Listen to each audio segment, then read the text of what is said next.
మీ అందరికీ ఒక ప్రశ్న. అందరూ బాగున్నారు కదా?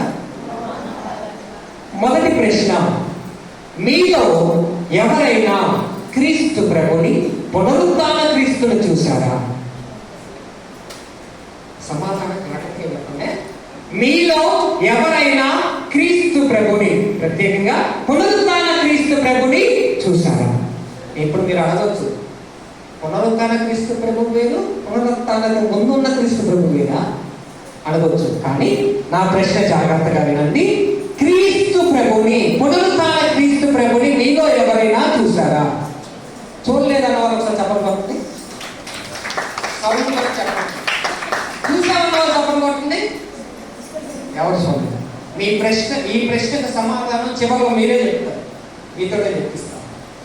అయితే అపోస్తల కార్యములు 2వ అధ్యాయము 24వ వచనం, మరణము ఆయనను బంధించి ఉంచుట అసాధ్యము కనుక దేవుడు మరణ వేదనను తొలగించి ఆయనను మృతులలో నుండి లేపెను. Praise the lord. ఈ ప్రపంచములో, ఈ భూమిలో మానవునిగా అవతరించినటువంటి ఏ వ్యక్తి కూడా మరణాన్ని జయించలేదు.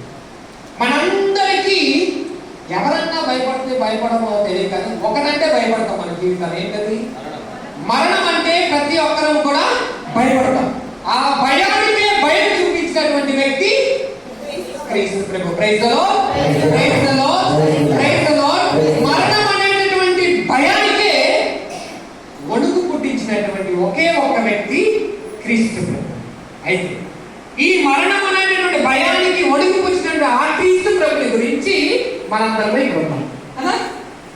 రెండవ పట్టణం పునీత పేతురు గారు రాసిన మొదటి లేఖ 1వ అధ్యాయము 19వ వచనం. నిష్కలంకమైన గొర్రెపిల్ల వంటి అమూల్యమైన క్రీస్తు రక్తము చేత మీరు విముక్తి కావించబడితిరి. ఎవరి చేత మనము విముక్తి కావించబడ్డాం? క్రీస్తు రక్తము చేత. మనందరికీ అత్యంత విలువైనది ఏంటి? అత్యంత విలువైనది ఏంటి మనందరికీ?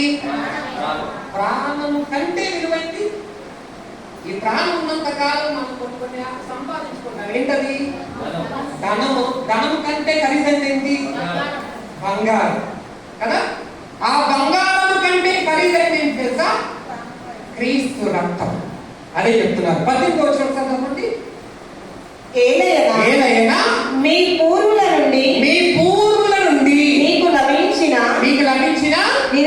నిరుపయోగమగు జీవితము నుండి మీకు విముక్తి లభించి చేయుటకు ఏమి అర్పింపవలెనో మీకు తెలియను. అది కాలక్రమమున తన విలువను కోల్పోవు వెండి బంగారము వంటిది కాదు. ఎప్పటికైనా బంగారం విలువ కోల్పోవచ్చు.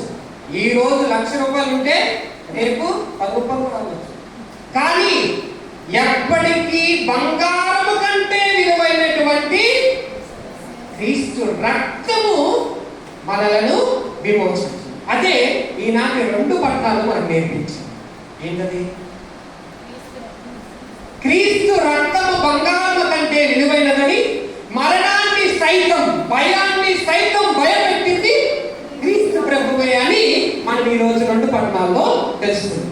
ఇప్పుడు సరే, మరణాన్ని జయించినటువంటి క్రీస్తు ప్రభు గొప్పవాడు, బంగారం కంటే గొప్పవాడు.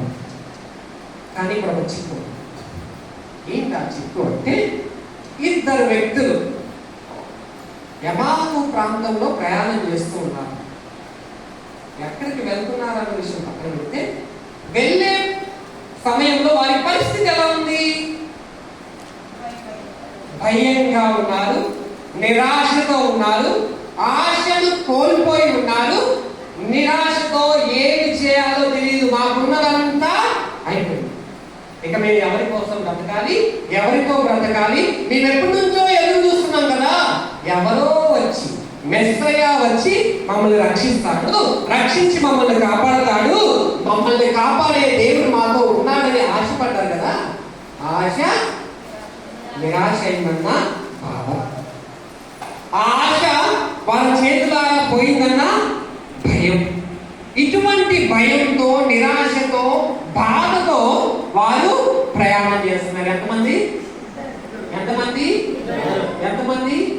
ఇద్దరు. వాళ్ళిద్దరు నడుస్తుంటే ఇంకొకరు జాయిన్ అయ్యారు. వాళ్ళిద్దరు నడుస్తుంటే ఇంకొక వ్యక్తి ప్రయాణం చేస్తూ ఉన్నారు. ఏం చేస్తున్నారు? నడుస్తూ ఉన్నారు. ఇప్పుడు నేను చెప్పబోయేటువంటి 4 విషయాలు చాలా